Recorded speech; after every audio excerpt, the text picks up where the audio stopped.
Oke, shalom semuanya. God bless ya. Yuk, hari ini kita lanjutkan belajar bersama untuk yang kita bahas. Yang di episode yang pertama, bagaimana perjalanan kehidupan anak-anak Tuhan yang pada suatu saat penetapan Allah terjadi. Yang pertama yang akan dilakukan oleh Tuhan, Dia akan membawa kita berjumpa dengan Yesus atau dibawa lebih dalam tentang Tuhan. Ada yang secara ilahi, ada yang secara firman Tuhan dan sebagainya. Ada penyataan-penyataan Allah yang akan menghampiri kita. Seperti Yesus usia 30 tahun tidak terjadi sesuatu yang menyatakan kerajaan Allah. Tetapi setelah usia 30 tahun Yesus dibaptis, lalu turunlah burung merpati. Tuh saudaraku. Lalu terdengarlah penyataan dari suara dari surga atau dari Bapa di surga. Setelah itu Yesus mengalami perubahan dalam kehidupan dia. Terjadi transformasi karena Roh Kudus sudah turun dan bekerja dengan menuntun Yesus melakukan apa yang Allah Bapa kehendaki.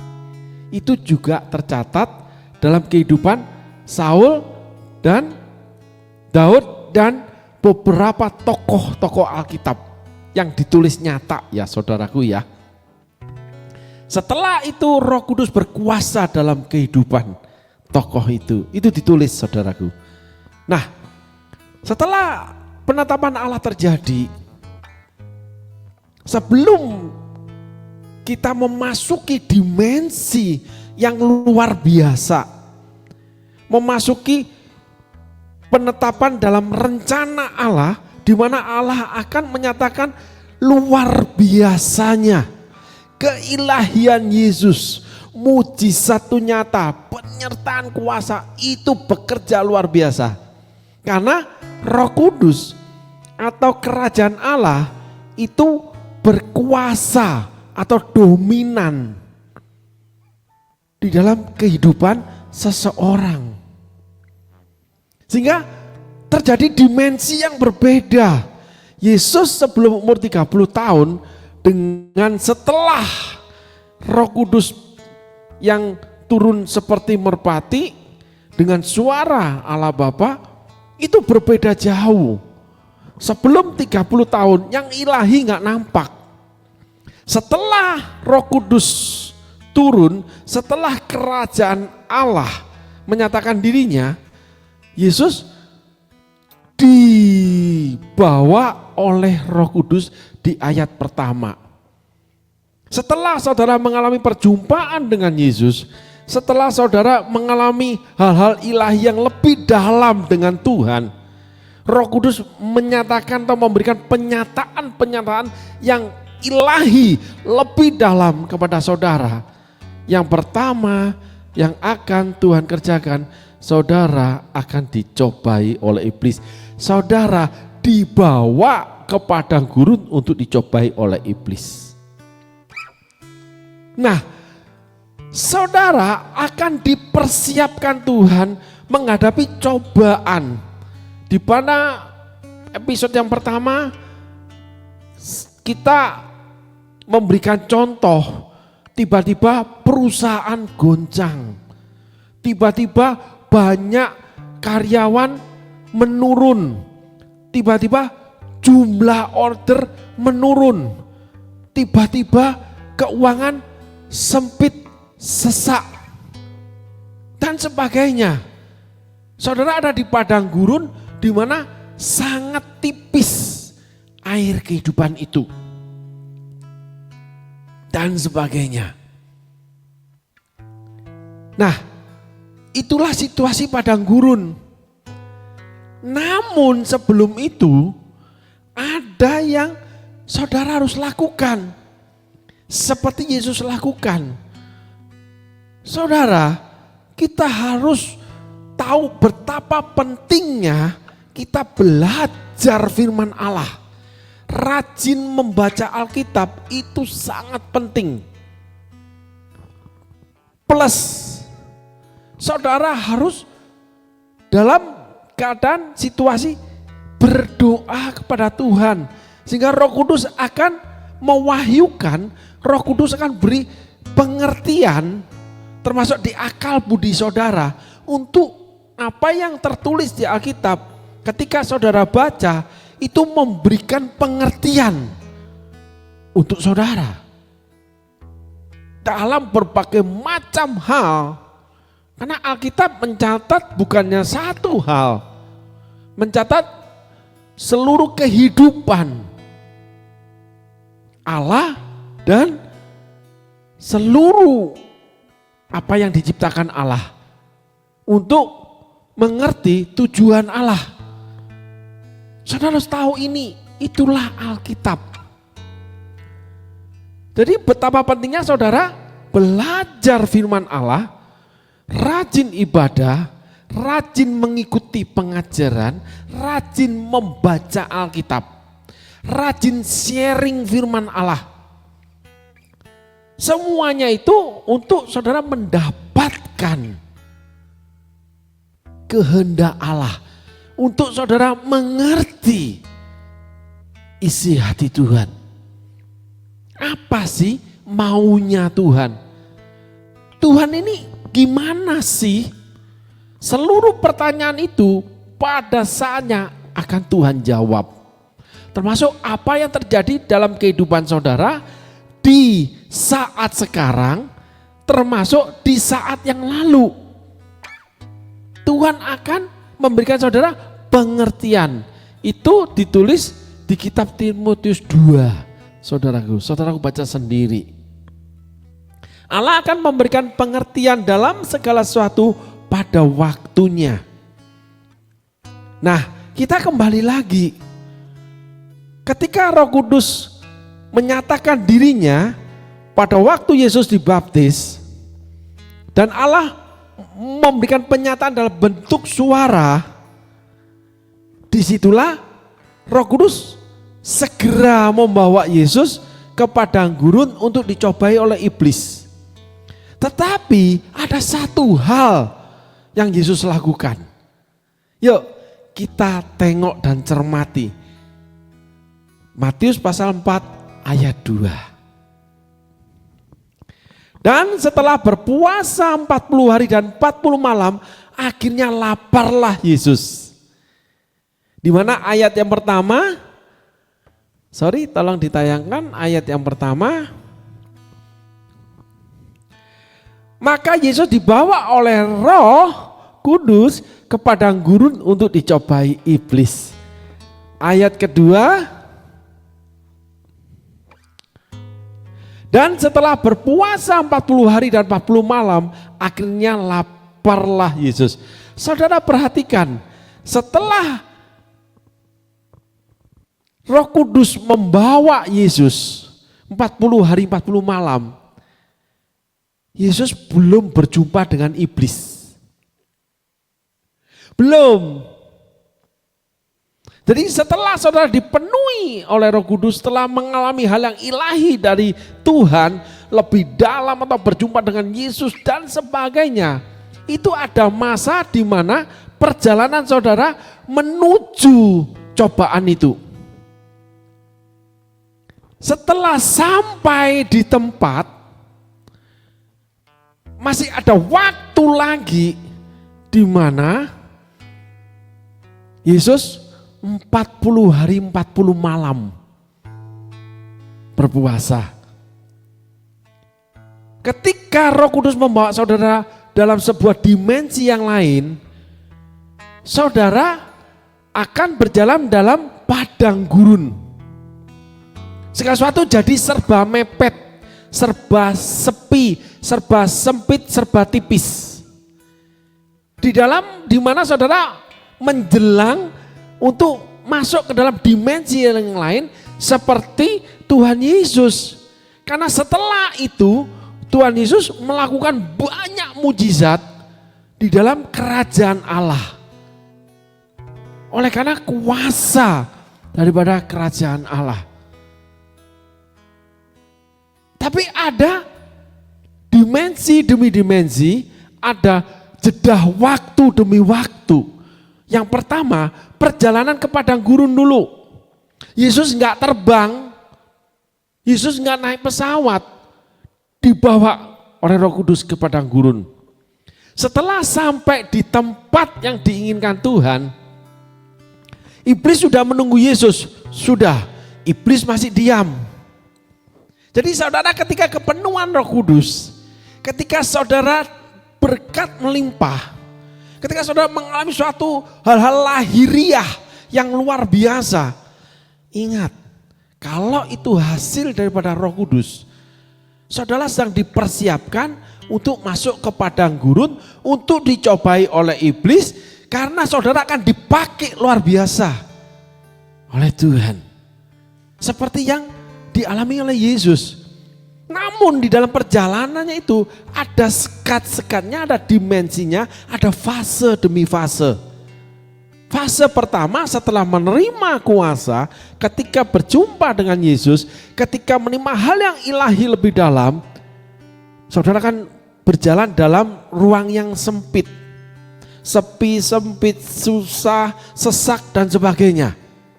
Keadaan berubah ke sana dulu. Kalau diumpamakan rumahmu itu rumah tipe apa? RSSSSS. Rumah sangat sederhana, sana sini sempit, semen sangat sedikit, selonjor sangat sulit. Nah itu saudaraku, semua serba sesak, serba sulit, serba susah. Setelah mencapai titik atau waktu tertentu, saudara sebenarnya sudah tiba di tempat yang Roh Kudus inginkan. Saudara sudah mencapai titik keadaan seperti yang Roh Kudus inginkan. Iblis masih belum menyerang. Iblis tidak pernah tahu isi hati Tuhan. Iblis cuman bisa menuntut Tuhan. Dengan apa yang Tuhan kerjakan, saudara baca kisah Ayub. Jadi perbuatan saudara itu yang akan dituntut iblis. Apa yang Tuhan lakukan terhadap Ayub, itu yang dituntut iblis.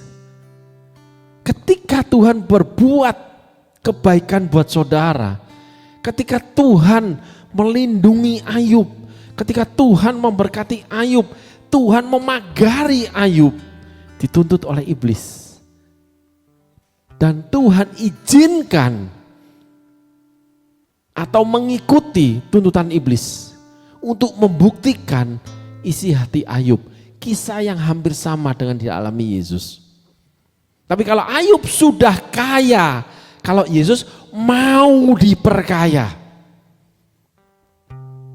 dimensi yang berbeda hidupnya. Nah kembali lagi, Yesus udah sampai di tempat tuh. Iblis belum serang, iblis tahu kalau keadaan kita masih kuat, masih bagus, iblis diam. Jadi saudara, ketika mengalami kesesakan, jangan salahkan iblis. Saudara tunggu pada waktu titik tertentu yang tepat menurut ukuran Roh Kudus. Di situ saudara harus berpuasa. Contoh, ketika pekerjaan rame, kita punya uang lebih, kita bisa melakukan hal-hal yang lebih. Segala sesuatu lebih mahal. Pengeluaran uang lebih banyak karena masuknya memang banyak. Tetapi ketika keadaan menjadi sempit, sepi, sesak, saudara harus mengurangkan. nggak boleh tetap melakukan yang lebih, tekor saudara. Itu salah satu aplikasi daripada firman ini dalam kehidupan. Di sana tidak dengan quote and quote kita memakai iman, tetap lakukan akhirnya tekor. Sebagai contoh, setiap orang kan memasuki usia di mana penambahan usia itu pada titik yang paling tepat 35-40. Yang paling di atas ketemu namanya usia 40.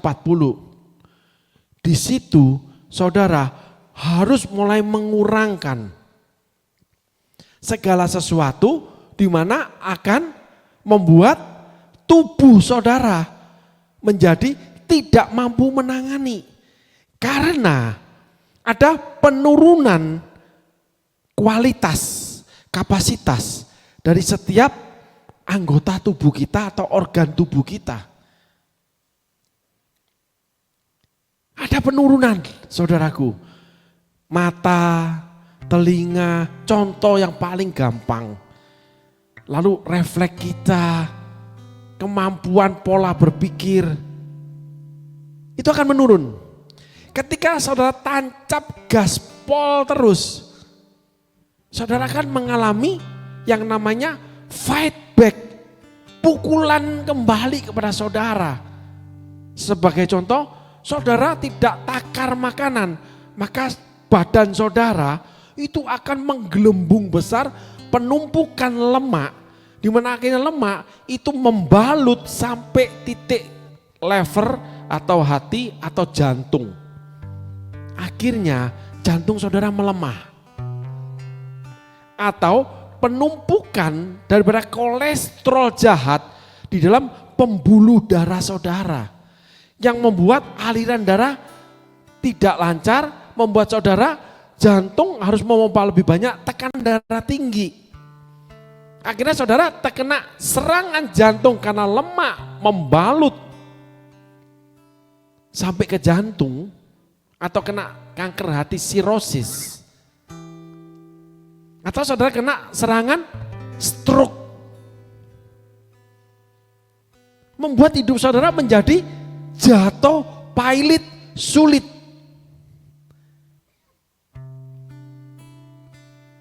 Jadi saudara harus melakukan dari diri saudara sendiri. Seperti Yesus, dia tahu dia akan menghadapi suatu tantangan di mana Bapa di surga mengutus rohnya untuk membawa dia masuk dalam padang gurun untuk dicobai oleh iblis. Setelah itu Yesus akan dibawa oleh iblis. Karena kita mencatat dibawa. Roh Kudus serahkan Yesus ke tangan iblis. Tapi Yesus menang. Sehingga kita belajar apa yang menjadikan atau membuat Yesus menang. Ketika dibawa ke padang gurun untuk dicobai oleh iblis, Roh Tuhan sendiri yang bawa. Sehingga pada ayat 2 dinyatakan Yesus mengambil keputusan.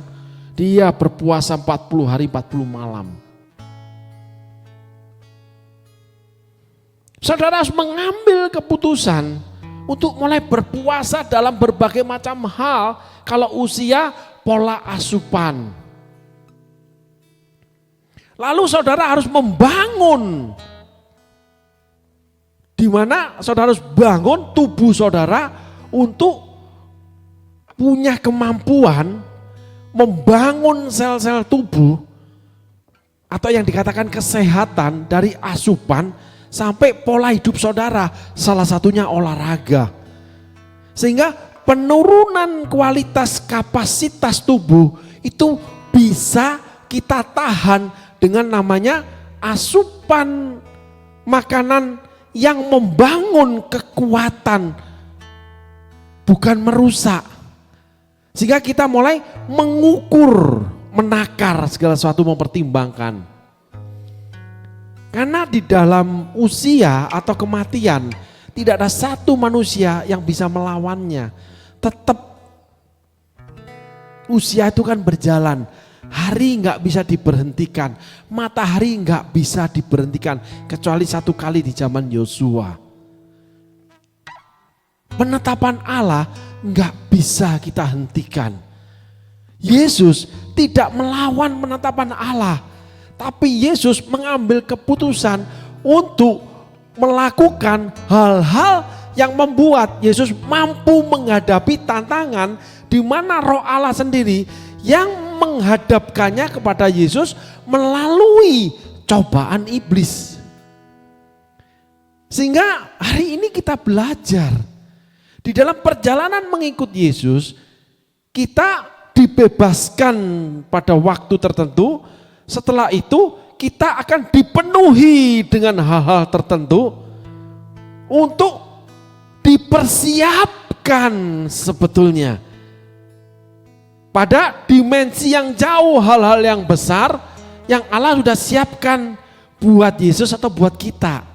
Kalau Yesus untuk pelayanannya yang dipenuhi dengan dimensi mujizat, hal-hal yang besar yang tak pernah saudara pikirkan, tak pernah saudara lihat, tak pernah saudara dengar, disediakan oleh Allah bagi orang yang mengasihi Dia.